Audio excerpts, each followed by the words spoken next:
Olá, pessoal. Eu já comentei com vocês a respeito do clorador, que é um sistema muito simples para fazer a desinfecção da água de abastecimento de uma residência rural. Agora eu vou falar a respeito de esgoto. Tá? Então, vou trabalhar com duas tecnologias. Uma é a fossa séptica biodigestora e a outra é o jardim filtrante. E nesse momento, vamos começar falando da fossa biodigestora, que é a tecnologia que é mais difundida e que foi desenvolvida aqui na Embrapa Cimentação.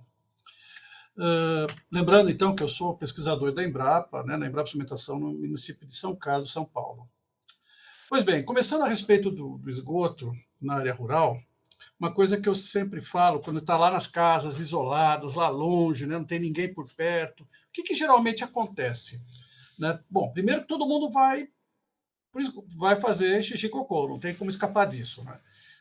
Então, quais são as coisas que geralmente acontecem? Ou você tem o esgoto direcionado para um corpo d'água, né, para um rio, para um riacho, um ribeirão que tem ali, o esgoto bruto. Uma outra situação muito comum é essa, que aliás é a mais comum na área rural, é o uso das chamadas fossas rudimentares. Então você tem o esgoto geralmente do vaso sanitário, que é dirigido para um buraco cavado no solo, e esse esgoto ele vai percolando no solo. Eu costumo falar que para o morador o esgoto magicamente desaparece aqui dentro. Né? A gente sabe que não desaparece, ele vai percolando, e dependendo do nível do lençol freático, ele acaba entrando em contato com o lençol, e muitas vezes o lençol freático é a fonte de abastecimento da residência. Portanto, a fossa rudimentar acaba contaminando o poço da residência, que vai voltar para a pessoa. Então, esse é um ciclo nada virtuoso, né? Ao contrário, né? Um ciclo vicioso que a gente tem que eliminar. E aí, claro, não adianta a gente chegar e falar para essa população que, ok, nós não vamos, você não vai usar mais esse tipo de fossa rudimentar, você não pode mais. Não adianta você vir com uma solução que vai dar muito trabalho, que vai ser muito estranho, né? ou que vai precisar comprar coisa longe. Então tem que ser uma coisa que se adapte muito bem à rotina e às características lá daquele ambiente. Fazendo um pouco conceitualização, né, a respeito do saneamento rural, existe, né, esse documento que é o Programa Saneamento Rural, Programa Nacional de Saneamento Rural, PNSR, que também depois foi rebatizado como Saneamento Brasil Rural. É um documento, uma política pública que está sobre a égide da Funasa e que, de uma certa maneira, ela foi construída com muitas mãos. Eu participei também dessa elaboração, e ela leva em consideração três vertentes importantes, que são as questões tecnológicas, a gestão dos serviços e a educação e participação social. Então, percebo que tecnologia é um dos aspectos do saneamento rural. Não adianta a gente achar que a tecnologia, por si só, ela resolve o problema. Mas é importante que a tecnologia seja adequada à característica daquele ambiente que ela vai ser trabalhada. Então, uma foto aqui, por exemplo, do Google, mostra bem o que eu estou dizendo assim, do ponto de vista de distribuição populacional. Então, você pode ter um ambiente onde você tem um distrito, um bairro rural, onde você tem casas bem próximas, que dá para pensar num sistema de tratamento de água e esgoto similar ao que acontece numa cidade. Existem alguns ambientes, por exemplo, que você tem 3, 4 casas muito próximas, né, que a gente pode pensar em alguma coisa como semi-coletivas, e existem as residências totalmente isoladas, e que aí não tem jeito, a gente tem que trabalhar com sistemas de tratamento de água e esgoto, para cada residência tem que ter um, ou seja, a gente tem que falar de sistemas que são chamados de descentralizados. Nesse Programa Nacional, desse documento do Programa Nacional de Saneamento Rural, algumas informações que eu acho que são importantes é o seguinte. Então, aqui, eles usam dados do IBGE que estão relacionados à forma de aglomeração, né, quão agregado aquela residência está de outras. Então, vai desde aglomerações próximas do urbano, né, ou seja, distritos, por exemplo, né, aglomerações mais adensadas isoladas, ou seja, um pequeno bairro, uma agrovila, né, até situações de casas totalmente isoladas. Quando a gente fala de tanto de abastecimento de água quanto de esgoto, vocês podem perceber que quanto mais próximo de aglomerações próximas do urbano, melhor é o atendimento, tanto de água quanto de esgoto, né? Melhor assim, relativamente falando, né? Porque os números do rural, né, do ponto de vista de saneamento básico rural, de atendimento, são bem inferiores aos das áreas urbanas do Brasil. E aí, quando a gente pega fala sem atendimento, com déficit, ou seja, a situação que eu costumo chamar que é a visão do inferno, não tem banheiro, o esgoto corre a céu aberto, né? Então, o que acontece? Você pode notar que também, quanto mais isoladas as residências, piores são os números, tanto da parte de água quanto de esgoto. Então, e a Embrapa tem trabalhado bastante, né? A gente aqui em São Carlos tem trabalhado exatamente nesse nicho de sistemas descentralizados e isolados.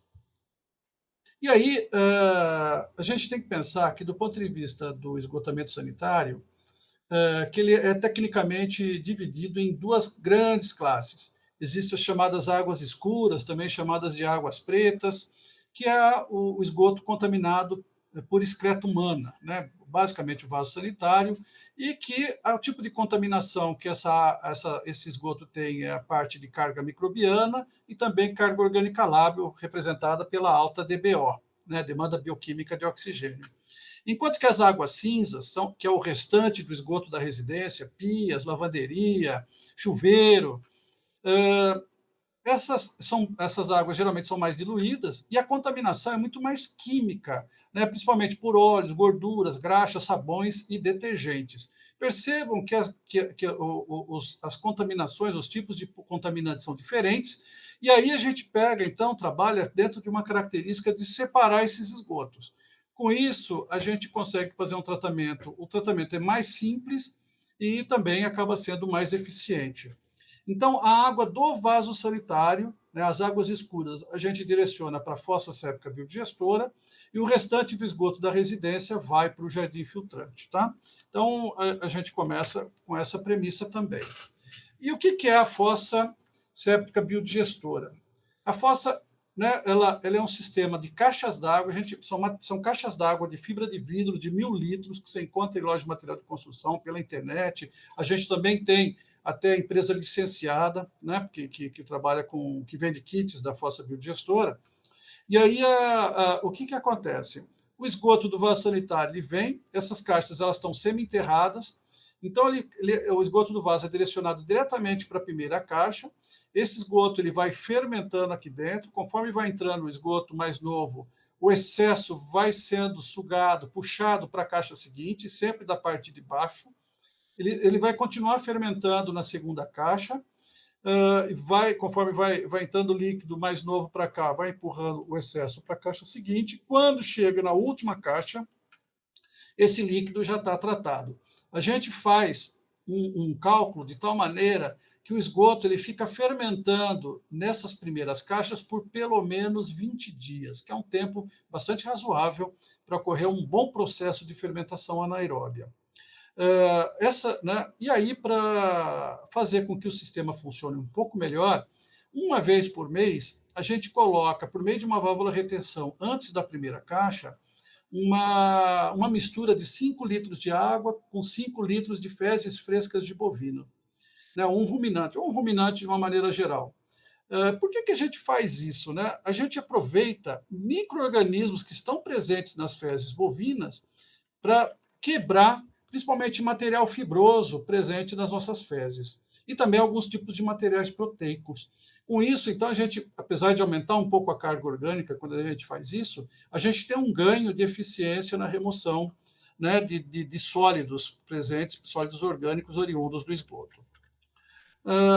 Por que, então, utilizar as fezes frescas? Então, quer dizer, como eu falei, o ruminante ele se alimenta, né, de capim, ele consegue isso por causa do rumen, que tem micro-organismos, consegue quebrar materiais fibrosos. E as bactérias que existem no rumen, então, são celulolíticas, hemicelulolíticas, pectinolíticas, né, quer dizer, trabalham com pectinas, alguns resíduos proteicos, né, amilolíticas e ureolíticas, inclusive, para dissolver, para quebrar a ureia. Então, são diversos micro-organismos, alguns deles passam pelo trato digestório do animal e acabam saindo nas fezes, e lá, quando a gente coloca, e elas são já adaptadas para meios anaeróbios, como é o caso também do tratamento pela fossa biodigestora, a gente consegue, então, melhorar a eficiência. Então, a fossa, como eu falei, um conjunto mínimo de uma fossa biodigestora é composta por 3 caixas de 1.000 litros para uma residência com até 5 moradores. As duas primeiras caixas são chamadas de módulos de fermentação, que é onde efetivamente vai ocorrer o processo de tratamento. Inclusive, nos módulos de fermentação existe uma pequena chaminé para eliminar os gases que são gerados ali, que é pouco gás, né, mas é importante que tenha essa eliminação.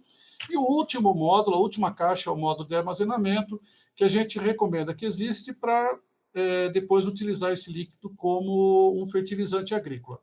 Também existe, né, trabalhos nossos, na referência aqui tem inclusive um artigo científico que a gente publicou falando exatamente sobre isso, tá? Aqui no curso não dá tempo da gente comentar. Mas e aí, nesse modo de armazenamento, então, se não, não vou usar, eu não vou usar o líquido tratado, para nada. Então, ok, em vez de ter um modo de armazenamento, coloca lá um sumidouro e vai funcionar também, vai funcionar muito bem. Pois bem, o que acontece, então? A fossa séptica biodigestora, como eu falei, são 3 caixas de 1.000 litros para 5 moradores, até 5 moradores. Então, são 2 caixas de 1.000 litros em fermentação, uma em armazenamento. Né? Não pode ser, os volumes não podem ser menores, nem reduzir o número de caixas, né? Porque ela tem essa característica multicameral, que melhora o processo, com isso você consegue, micro-organismos acabam ficando selecionados entre uma caixa e outra, né, e acaba funcionando melhor. E também não reduzir o volume das caixas, porque imagina que a gente está trabalhando no sistema biológico, então quanto maior o volume, menor a influência externa sobre a temperatura interna. Então ele tem um amortecimento térmico que é importante e vai fazer os micro-organismos atuarem de uma maneira um pouco mais constante. Mas dá para também aumentar o tamanho da fossa, né? Se tiver 6 ou 7 moradores, em vez de você trabalhar com dois módulos de fermentação de 1.000 litros, você trabalha com 3 de 1.000 litros. Se você trabalhar foram 8, 9, 10 moradores, dá para trabalhar com 4 caixas de 1.000 litros de fermentação ou 2 caixas de 2.000 litros, ou seja, a gente vai ter 4.000 litros de fermentação e vai funcionar do mesmo jeito. E aí o módulo de armazenamento a gente recomenda que aumente um pouco mais, né, porque o volume, né, que vai chegar também vai ser maior, e aí vai conseguir aproveitar melhor lá no ponto de vista agrícola.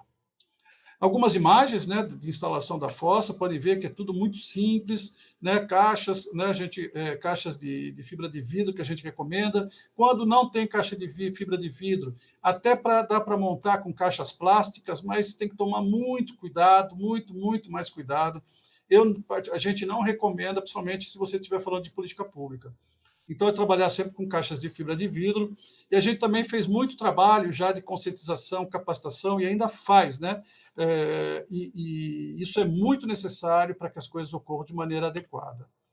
Depois, ao final, a fossa séptica biodigestora, ela fica com essa aparência, as caixas ficam semi-enterradas, as tampas dos módulos de fermentação são pintadas de preto, e ao redor, né, da instalação, a gente pede sempre para colocar uma cerca simples, pode ser um alambrado, com cerca de tipo de mangueiro de porco, por exemplo, nada muito complexo, mas que evita que pessoas e animais transitem e pisem nas tampas. E aqui tem por meio desse QR Code, vocês vão conseguir, inclusive, acessar um vídeo, né, que tem toda a instalação, todo o material de instalação da fossa séptica biodigestora, muito legal, muito didático. E também a gente tem manual construtivo dessa tecnologia, que também está disponível, que você consegue encontrar também por meio desse QR Code automaticamente. Tá? Então, tudo isso foi pensado para facilitar do ponto de vista construtivo e fazer com que as pessoas construam da maneira adequada. Do ponto de vista de eficiência, alguns parâmetros, né, só para vocês saberem, pH, né, do líquido tratado gira em torno de 8, a fossa biodigestora tem uma remoção de DBO maior ou igual a 60%, depende um pouquinho da época do ano. mas na saída ele sai aí alguma coisa até valores de até 170, que não atendem à resolução 430 do CONAMA. Então, quer dizer, se for para pensar ainda para descarte em corpo d'água, o efluente da fossa séptica biodigestora não se adequa para descarte direto em corpos d'água. Isso é importante que seja reforçado. Também, do ponto de vista de coliformes termotolerantes, os valores são abaixo de 10 a 4 unidade formadora de colônia, que é bastante razoável para um sistema anaeróbio, né, de tratamento.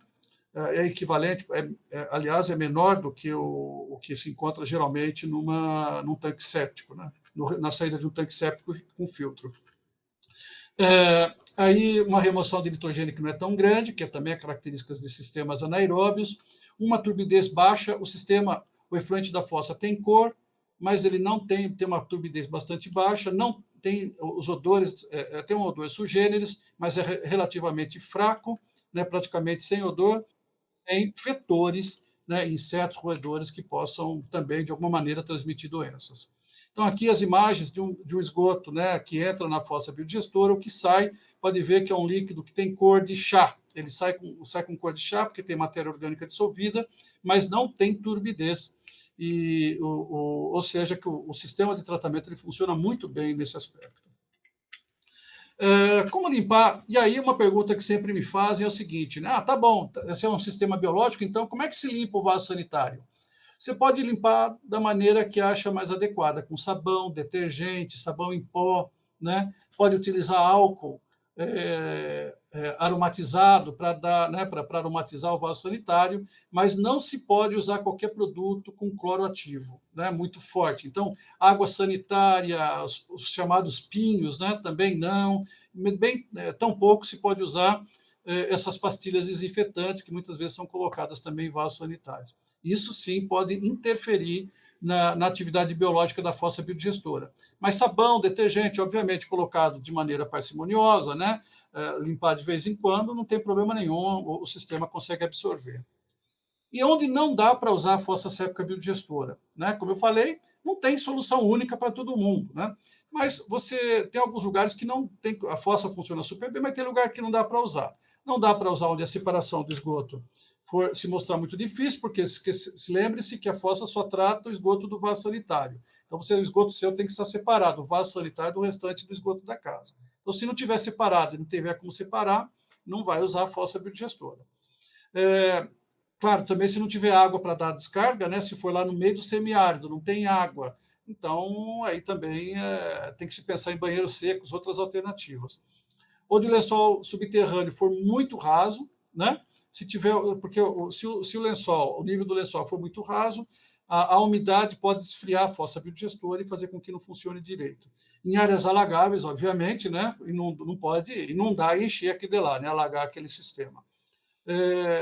Se a única fonte de descarte do efluente for um córrego, a não ser que tenha sido autorizado por um órgão ambiental, né? Porque dizer, não tem onde descartar, então aí tem que ver direitinho, analisar, se o órgão ambiental autorizar, aí tudo bem, senão não pode descartar em corpo d'água superficial. E, claro, essa questão que eu falei, tem que ter acesso às fezes frescas de ruminante, que isso é importante para funcionar direitinho. E quais as vantagens desse sistema? Não há necessidade de caminhão limpa-fossa, isso é uma coisa importante, porque pela característica construtiva da fossa, o esgoto sempre entrando por cima, saindo por baixo, algum sólido que vá para o fundo, ele acaba sendo jogado para o próximo sistema, ele continua o processo de fermentação. Quando chega lá no último módulo de armazenamento, depois esse material acaba sendo colocado no solo e lá no solo ele termina de degradar. Inclusive, por isso que a gente recomenda que seja utilizado no solo como fertilizante, porque o solo acaba atuando como um sistema final de polimento desse efluente. E aí a gente aproveita os nutrientes, inclusive agriculamente, isso é perfeitamente possível e seguro, né? Como eu falei, tem documento nosso que mostra isso já. Então não tem caminhão limpa-fossa, né, para o uso da fossa biodigestora, não tem necessidade de limpeza desses sistemas, nunca. Existem sistema fossa biodigestora montada, funcionando super bem há mais de 20 anos, sem qualquer necessidade de qualquer limpeza das caixas. A manutenção cotidiana é muito simples, né, que é essa limpeza de fezes frescas uma vez por mês e depois, né, se for usar o efluente, né, o uso dele em si. o material de construção é facilmente encontrado em lojas de material de construção, e a reciclagem de água e nutrientes na agricultura, quando isso for o caso e o morador tiver devidamente sensibilizado para isso e capacitado. Como eu falei, bibliografia indicada, a gente tem, essa primeira fala exatamente da questão do reuso, e outros artigos aqui, outros materiais, tratam especificamente de informações mais gerais e também específicas, técnicas da fossa séptica biodigestora. É isso, muito obrigado pela atenção, espero que tenha sido útil essa apresentação. Qualquer dúvida também, entre em contato com a coordenação, que a gente responde também com muito prazer. Muito obrigado.